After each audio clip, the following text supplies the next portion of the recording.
नमस्कार, सुरागीलाल न्यूज के प्रदेश बुलेटिन में आप सभी का स्वागत है। मैं आपके साथ सिमरन कौर संधू। चलिए एक नजर डालते हैं प्रदेश की खबरों पर। सुशीला तिवारी अस्पताल के जन औषधि केंद्र में मिलेगी सस्ती दवाइयां। स्मैक तस्करी के आरोप में महिला एवं पुरुष को किया गिरफ्तार। बस की टक्कर से मासूम की मौत, 2 आरोपियों को किया गिरफ्तार। होली में हो रहा था शराब पिलाने और बेचने का काम। अब खबरें विस्तार से। सितारगंज थाना क्षेत्र में एक बड़ा हादसा होते होते टल गया। NH 125 में खटीमा से ओवरलोड गन्ना भरकर सितारगंज आ रहा था। तेज गति से ट्रक बीच सड़क में अनियंत्रित स्कॉर्पियो कार के ऊपर जा पलटा। घटना के वक्त कार में 7 लोग सवार थे। आनन फानन में राहगीरों और पुलिस कर्मियों द्वारा स्कॉर्पियो में फंसे लोगों को बाहर निकालकर अस्पताल भिजवाया गया। हादसे के बाद सड़क में कुछ देर जाम भी लगा रहा। घटना की सूचना पर थाना पुलिस और SP सिटी मौके पर पहुंचे और जानकारी ली। वहीं पंतनगर थाना क्षेत्र के नगला बाईपास के पास 2 कार आपस में जा भिड़ी। टक्कर इतनी जबरदस्त थी कि दोनों कारों का अगला हिस्सा बुरी तरह से क्षतिग्रस्त हो गया। हादसे में दोनों कार चालक सहित एक अन्य व्यक्ति भी घायल हुआ है, जिन्हें थाना पुलिस और राहगीरों द्वारा अस्पताल भिजवाया गया है। आपको बता दें कि एक कार चालक की हालत नाजुक बनी हुई है। संवाददाता दुर्गेश तिवारी की रिपोर्ट। नगर में घटना हुई है, उसमें 2 कारों के बीच में आपस में भिड़ंत हुई है। उसमें 2 से 3 लोग घायल हैं, इसमें से एक गंभीर रूप से घायल है। उन्हें उपचार के लिए हॉस्पिटल भेजा गया है और इसमें भी आवश्यक कार्रवाई की जा रही है। और साथ में एक सितारगंज क्षेत्र में भी दुर्घटना हुई है, जिसमें एक गन्ने का ट्रक जो था उसके और एक स्कॉर्पियो के मध्य टक्कर हुई है, जिसमें 7 लोग घायल हैं और उनमें किसी को कोई सीरियस इंजरी नहीं है। उसमें भी कार्रवाई की जा रही है। और ये जो ड्रंकन ड्राइविंग की वजह से ज़्यादातर घटनाएं होना प्रकाश में आ रहा है, तो इसके हिसाब से हम लोगों ने कार्रवाई भी कर रहे हैं हम लोग।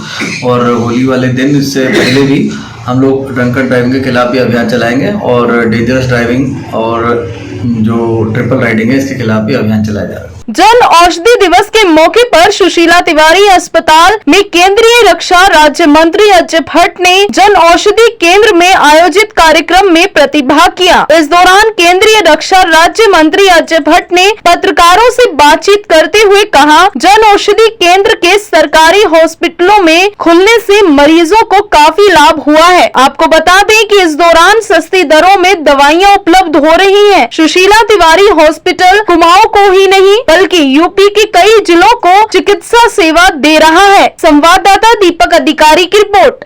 ये देश भर में इस समय जिस तरह से हम यहाँ पर आज नैनीताल जिले के मेडिकल कॉलेज में सुशीला तिवारी मेडिकल कॉलेज में उपस्थित हैं, इसी तरह से देश भर में आज जगह जगह पर सभी लोग जन औषधि दिवस मनाने के लिए माननीय प्रधानमंत्री जी को सुन रहे थे।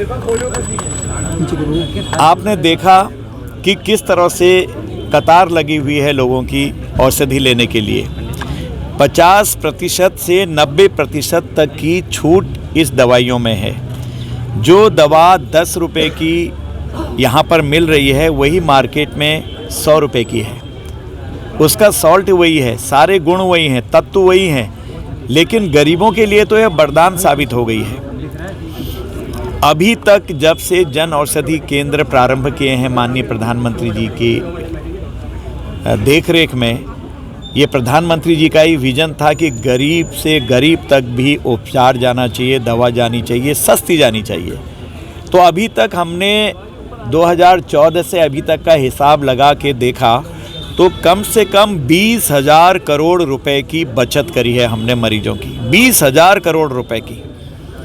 और इस साल दिसंबर तक, इस साल में 23 के दिसंबर तक, यानी कि सन 23 के दिसंबर तक भारत में कम से कम 10,000 जन औषधि केंद्र हो जाएंगे। ऐसा हम लोगों का प्रयास चल रहा है। प्रधानमंत्री जी रात दिन इसके लिए प्रयास कर रहे हैं और जगह जगह हम लोग देखने भी जाते हैं कि जन औषधि केंद्र कैसा काम कर रहे हैं, कितना काम कर रहे हैं, कैसे लोगों का इससे सुविधा मिल रही है। और इसमें सर्जिकल आइटम भी हैं हमारे, 200-250 से ज़्यादा हमारे सर्जिकल आइटम हैं कि अगर आप ऑपरेशन कराना चाहते हैं तो उसमें भी कई चीज़ें, बहुत सारी सस्ती चीज़ें निकलती हैं। आपके विटामिन हैं, लाइफ सेविंग ड्रग्स हैं, कई चीज़ें ऐसी जो आम आदमी की पहुंच से बाहर हैं। ये प्रधानमंत्री जी का विज़न है जो आज इतना पॉपुलर हमारी जन औषधि केंद्र जो है वो हो रहे हैं। बड़ी संख्या में भीड़ है। आप मेरे पीछे देखिएगा, कतार लगी थी। अभी मैंने पूछा उनसे, फ़ायदा हो रहा है? लोग प्रसन्न थे, कह रहे थे नहीं फ़ायदा हो रहा है तभी तो आए हैं। अभी मैंने पूछा तो कहे जब फ़ायदा हो रहा तभी तो आ रहे हैं। हंसते हुए कहा उन्होंने, कितने प्यार से कहा। मैंने कहा किसने खोला है जन औषधि केंद्र पता है? कहे मोदी जी ने। कितनी बड़ी बात है। Krishna mehndi and tattoo centre, ऐसी मेहंदी जो है कॉर्बे तक मशहूर, अब आपके अपने शहर में SRS मॉल में आपकी सेवा के लिए है तत्पर। तो आप भी आइए और सेवा का मौका दीजिए। उधम सिंह नगर जिले के किच्छा कोतवाली पुलिस को बड़ी कामयाबी हाथ लगी है। किच्छा पुलिस की टीम ने सूचना के आधार पर कार्यवाही करते हुए एक महिला एवं पुरुष को स्मैक बेचते हुए रंगे हाथ पकड़ लिया। फिलहाल पुलिस ने दोनों आरोपियों के खिलाफ NDPS की धाराओं में मुकदमा दर्ज कर कार्यवाही शुरू कर दी है। आपको बता दें कि तलाशी के दौरान पुलिस ने दोनों आरोपियों के पास से 50 ग्राम अवैध स्मैक बरामद कर कब्जे में ले ली है। अंतर्राष्ट्रीय बाजार में बरामद स्मैक की कीमत करीब 5 लाख रुपए बताई जा रही है। संवाददाता राजू सहगल की रिपोर्ट। ये माननीय मुख्यमंत्री महोदय के निर्देशों के क्रम में 2025 तक उत्तराखंड को नशा मुक्त उत्तराखंड बनाने के लिए सतत हमारी टीम प्रयास कर रही है और इसमें हम लोगों ने एक बड़ी सफलता मिली है किच्छा टीम को। इसमें CO सितारगंज और इंस्पेक्टर किच्छा के नेतृत्व में बड़ी सफलता मिली है। 50 ग्राम स्मैक हम लोगों ने बरामद किए जिसकी अनुमानित कीमत लगभग 5 लाख रुपए है मार्केट में। इसमें 2 अभियुक्तों को हमने अरेस्ट किया है, जिनमें से एक अभियुक्त जो है उस पर पहले भी 5 मुकदमे हैं शराब और ड्रग्स के ही, और साथ में जो शेष अभियुक्त हैं उनके आपराधिक इतिहास की जानकारी की जा रही है। और निश्चित रूप से इस नशे की खेप के पकड़े जाने के बाद क्षेत्र में नशे की जो समस्या है उसमें कमी आएगी। साथ ही हम लोग इनकी बैकवर्ड और फॉरवर्ड लिंकेजेस जो हैं उन्हें भी ट्रेस कर रहे हैं। हम जानकारी कर रहे हैं कहाँ से लाते थे और किन लोगों को ये लोग सेल करते थे, और इसके साथ ही हम लोग इनकी प्रॉपर्टी की भी जांच कर रहे हैं क्योंकि अभ्यस्त अपराधी है, आदतन है, नशे का कारोबार लंबे समय से ये लोग कर रहे हैं। तो इनकी प्रॉपर्टी की जानकारी करके हम इनकी प्रॉपर्टी की जब्तीकरण और उसके ध्वस्तीकरण की कार्रवाई भी नियमानुसार कराएंगे। और SSP महोदय द्वारा इस टीम के कार्य के बाद प्रोत्साहन के लिए इनको 2000 रुपये के नगद इनाम की भी घोषणा की है, और जिसमें जो सबसे अच्छा कार्य इसमें किया होगा उसको हम मैन ऑफ द मैच के लिए भी हम लोग उसको संस्तुति करेंगे। और बहुत ही अच्छा काम हुआ है, इसके लिए पूरी टीम को बधाई। बाजपुर में दादी के साथ मंदिर जा रही 2 मासूम बच्चियों को रोडवेज बस ने अपनी चपेट में ले लिया। रोडवेज बस की चपेट में आने से एक मासूम बच्ची की मौत हो गई। घटना की सूचना मिलते ही पुलिस मौके पर पहुंच गई, जहां पुलिस ने शव को कब्जे में लेकर पोस्टमार्टम के लिए भेज दिया है और इसके साथ साथ पुलिस मामले की जाँच कर रही है। संवाददाता शुभम गंभीर की रिपोर्ट। देखिए, आज सुबह 11:30 बजे की ये घटना बता रहे हैं। मौके पर मैं भी गया था, तब तक जो है जो घायल है रोडवेज की बस, उत्तर प्रदेश रोडवेज की बता रहे हैं, जो रुद्रपुर की तरफ जा रही थी। तो ये बाजपुर चौराहे से आगे लेवड़ा पुल के पास में एक जो है दादी कोई अपने बच्चों को लेकर के जो है वो मंदिर के लिए जा रही थी दर्शन करने के लिए। तो वो बस का झोंका लगा, वो 3 के 3 वो नीचे गिर गए, जिसमें से एक बच्ची जो है यहाँ ले आई है CHC बाजपुर में, जिसकी जो है मृत्यु हो चुकी है। और 2 दादी और एक छोटी पोती है, उसको लेकर के मेडी सिटी हॉस्पिटल रुद्रपुर रवाना हुई है। स्थिति उनकी सामान्य बता रहे हैं। पंचायतनामा की कार्रवाई यहाँ पर चल रही है, इसके बाद जो है पोस्टमार्टम कराया जाएगा। उधम सिंह नगर जनपद के नानकमत्ता थाना क्षेत्र में नानक सागर डैम के पास गोवंश पशु के अवशेष मिलने से स्थानीय जनता में भारी आक्रोश को देखते हुए पुलिस ने मुकदमा दर्ज कर एक SIT का गठन किया था। इस दौरान SIT ने 300 से अधिक CCTV कैमरों को खंगालने के बाद 2 आरोपियों को पकड़ा। पुलिस ने पकड़े गए दोनों गोक्षी के आरोपियों के पास से 315 बोर के 2 अवैध तमंचे, 3 जिंदा कारतूस तथा गोक्षी में प्रयोग की गई लिप अप भी बरामद की है। आपको बता दें कि हथियार बरामद होने पर इन लोगों के खिलाफ आर्म्स एक्ट का मुकदमा दर्ज किया गया है। संवाददाता गुरदीप सिंह की रिपोर्ट। कृषि से संबंधित एक घटना हुई थी नानकमत्ता क्षेत्र में, तो इस घटना को पूरी गंभीरता के साथ लेते हुए वरिष्ठ पुलिस अधीक्षक महोदय द्वारा इसमें एक SIT का गठन किया गया। तो इस घटना की जब हम लोग जानकारी जुटा रहे थे तो यही प्रकाश में आया कि इससे पहले भी इसी प्रकार की कार्यविधि से कुछ घटनाएं पहले भी आसपास के क्षेत्रों में घटित हुई हैं। तो उन सभी को इकट्ठा करते हुए, उन सभी को एक साथ में देखते हुए हम लोगों ने इसमें लगातार मेहनत की। लगभग 350-400 कैमरे इसमें देखे गए और उसके बाद इसको ट्रेस करते हुए हम लोग यूपी तक पहुंचे। फिर उसके बाद हम लोगों को कुछ इनपुट इसमें मिला और इससे बहुत बड़ा एक खुलासा हुआ, जिसमें 2 शातिर अपराधी जो गौवंश से संबंधित अपराध करने में माहिर हैं और बहुत ही प्लानिंग के साथ ये अपराध करते हैं। इनमें बिल्कुल वॉचर्स लगे हुए हैं जो देखते हैं कि पुलिस का मूवमेंट क्या है, पुलिस आ रही है नहीं आ रही। इनके फिर आगे उस जो ये लोग गौवंश से जो इनको सामान मिलता है उसको आगे डिस्ट्रीब्यूट करने का पूरा इनका ऑर्गेनाइज नेटवर्क है। और इनका जो किंग पिन जो सरगना जो है वो सरगना एक अलग लोकेशन पे रहता है और पूरे इसको एक मैनेज करता है। और इनमें हमें बड़ी कामयाबी मिली। 2 अभियुक्तों को हमने इसमें गिरफ्तार किया। घटना में जो पिकअप प्रयुक्त होती है उसको हमने बरामद किया। साथ में इन पे गौकशी करने के जो औजार हैं वो भी बरामद हुए। और जब इन अभियुक्तों का आपराधिक इतिहास खंगाला गया तो इस पे पूर्व पे ही इन लोगों में लगभग आधा दर्जन मुकदमे दोनों अभियुक्तों पर अलग अलग जो है पंजीकृत हैं। और इसमें 3 अभियुक्त अभी फरार हैं जिनकी हम लोग तलाश कर रहे हैं और शीघ्र उनकी भी गिरफ्तारी की जाएगी। होली में शराब पिलाने और बेचने का काम हो रहा था। इस दौरान देघाट पुलिस ने शराब परोस रहे एक युवक को गिरफ्तार किया।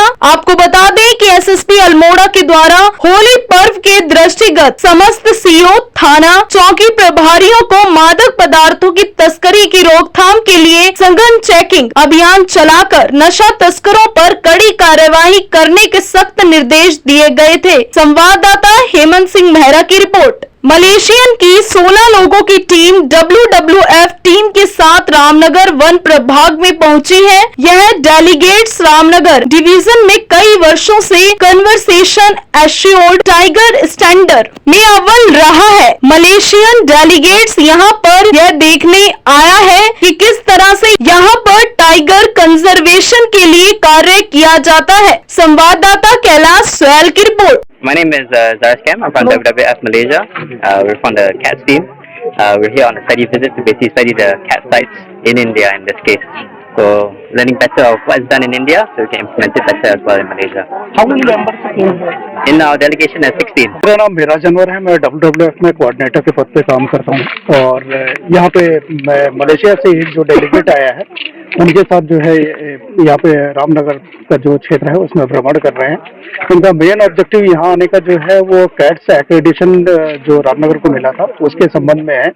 इनके यहाँ 4 डिफरेंट साइट्स हैं जहाँ पे ये कैट्स एक्रेडिशन की बात कर रहे हैं और इसके बारे में यहाँ पे ये समझना चाह रहे हैं कि फील्ड में रामनगर डिवीजन ने ऐसा क्या काम किया है तो जो इनको इंटरनेशनल लेवल का जो कैट्स एक्रेडिशन है वो मिला है और यहाँ पे क्या क्या तैयारी की गई थी। उसके अलावा जो कैट्स एक्रेडिशन होने के बाद जो है रामनगर को क्या फायदा हुआ है उसके बारे में ये विस्तार से चर्चा करेंगे फॉरेस्ट डिपार्टमेंट के जो ऑफिशियल्स हैं उनके साथ। Hi, my name is Roa. I'm from Malaysia. We are the delegates from the Perak state to learn from the forest divisions in India. So we are keen to learn as India hosts 70% of the global tiger population and we are so welcome here and thank you. ये Malaysia की तरफ से 16 group of people यहाँ पर आए हैं और ये सभी के साथ head of forestry, head of wild life है जो कि यहाँ पर कैट्स एफिलिएटेड जितने भी डिवीजन है उनको विजिट कर रहे हैं and Ramnagar is one of them. तो अभी हमने एक सफारी स्टार्ट करी है जिसमें कि इन्होंने नर्सरी विजिट किया है। अभी ग्रासलैंड विजिट करेंगे और क्या हैबिटेट डेवलपमेंट के लिए यहाँ पर काम किया जा रहा है because it's a cats accredited division. तो वो सब हम दिखाएंगे। उसके बाद एक छोटा सा इंटरेक्शन होगा डीएफओ सर के साथ। इनका उद्देश्य ये है कि जिन भी डिवीजन को उन्होंने कैट्स एफिलिएशन दिया है, एक वो स्टेटस दिया है जो कि इंटरनेशनली अक्लेम्ड है, तो उसमें किस तरीके से और ज्यादा इम्प्रूवमेंट किया जाए जिससे कि वाइल्ड लाइफ या जंगल या फॉरेस्ट है और अच्छे से इनहेंस हो और सभी के लिए इसमें फायदा होगा। कहाँ हैं सब लोग? शाम की चाय तो एक साथ होनी चाहिए। सब लोग एक साथ बैठना ही नहीं चाहते। पापा, try this.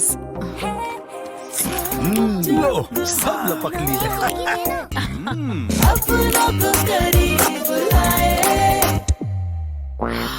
ये क्या हाल कर दिया है रूम का? बस कल से चाय मेरे रूम में।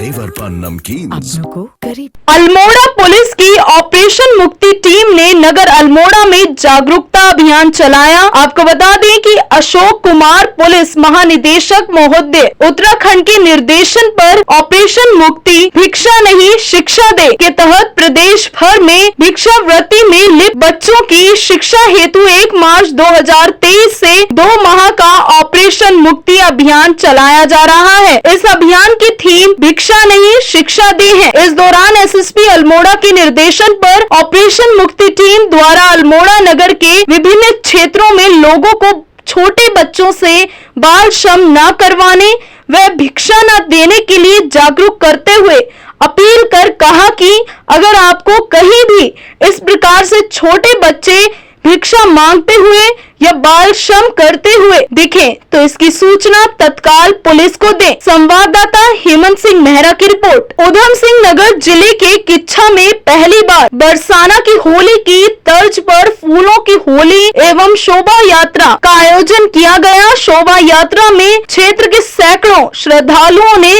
शिरकत की। इस दौरान गुलाल अबीर एवं फूलों की होली के साथ सैकड़ों महिलाओं एवं श्रद्धालुओं ने राधा कृष्ण के रूप में सजे कलाकारों के साथ सुंदर नृत्य किया। इस दौरान किच्छा में नगर पालिका की पूर्व अध्यक्ष अंजू जायसवाल एवं वरिष्ठ भाजपा नेता धर्मराज जायसवाल के नेतृत्व में फूलों की होली एवं शोभा यात्रा कार्यक्रम का आयोजन किया गया। संवाददाता राजू सहगल की रिपोर्ट। मेरे मन में थी भावना, बरसानी की होली में गया था, वहाँ देखी थी, मेरे को वीडियो देखता रहता था। हर जगह के रुद्रपुर हो आप आपका आसपास के शहर में कुछ ना कुछ चहल पहल बनी रहती थी। किच्छा में काफ़ी वर्षों से कोई चहल पहल नहीं हो पा रही थी। मैंने बहुत पहले एक बार गणेश उत्सव करवाया था, तो लगातार 5 साल करवाया। उसके बाद में घर घर गणेश जी आ गए और हर साल गणेश सब बड़े धूमधाम से मनाया जाता है। मेरे मन में था होली का उससे बड़े धूमधाम से मनाया जाए, इसी से मन में भाव आया और मैंने कहा आपके समय फूलों वाली होली का एक जैसे बरसाना में होती है, किच्छा में लाई जाए बरसाना वाली होली। और इस भावना से प्रणीत होकर के मैंने उसको शुरू करने का अपना एक मन बनाया और राधे की कृपा से, राधे कृष्ण कृपा से, आप लोग सबके सहयोग से, जनता के सहयोग से और सब बहुत सुंदर कार्यक्रम हो गया। साईं मंदिर से चली यात्रा और मेरे निवास स्थान पर आकर के वहाँ प्रसाद वितरण हो गया और रास्ते भर सब लोगों ने बहुत आनंद लिया और बहुत ही खुशी से झूमते हुए, फूलों को बरसात करते हुए, रंगों को खेलते हुए आए और शहर में एक अच्छा सा वातावरण बना। सबको खुशियाँ हुई। एक हाँ गदरपुर से कलाकार आए थे, उन्होंने राधा रानी का नृत्य करा और सब लोगों ने देखा उसको और एक नया एक था विचार और मैं चाहता था खूब इस प्रोग्राम को कि भव्यता मिले और सबको खुशी मिले। तो मैं समझता हूँ थोड़ा बहुत मैं अपने उद्देश्य में कामयाब रहा। सब लोगों को खुशी हुई, खुशी बांटना ही सब परम एक बहुत अच्छी बात है और मेरी इच्छा भी पूरी हुई कि मैं किच्छा में बरसाने की होली ले पाया। आज के लिए इतना ही। प्रदेश से जुड़ी खबरों के लिए देखते रहे सुरागीलाल न्यूज चैनल। धन्यवाद।